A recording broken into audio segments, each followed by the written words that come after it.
Ciao, sono Sabrina Pellizzon, sono di Mossa e sono ambassador per Promotorismo FVG.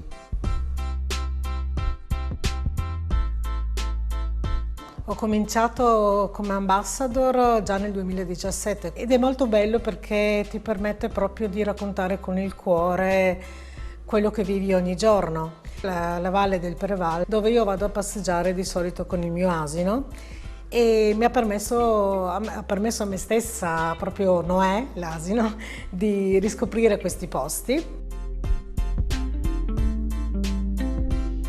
Noè è entrato nella mia vita già 8 anni fa e ho cominciato quindi a proporre delle attività per bambini per lo più.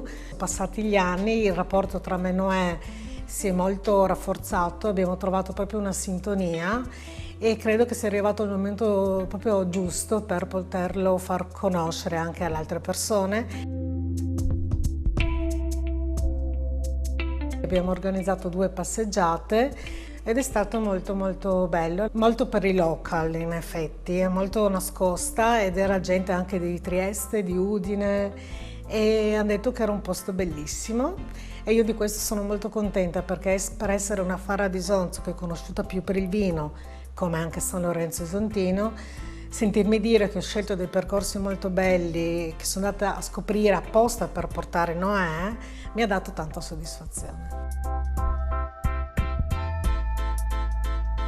Lui si concede il tempo per tutto, per annusare, per mangiare, per camminare.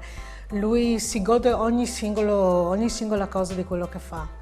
E danno loro il ritmo alla passeggiata perché io faccio sempre in modo che il suo passo sia il mio, che la sua curiosità sia la mia. Quindi io dico sempre passo dopo passo e zoccolo dopo zoccolo. E quindi quando lui si ferma per annusare, per osservare, per ascoltare, lo faccio anch'io e quindi ti permette di soffermarti su quei dettagli che magari in una situazione diversa, in una passeggiata diversa o in bici non fai caso. Poi capisci soprattutto che la lentezza è un pregio.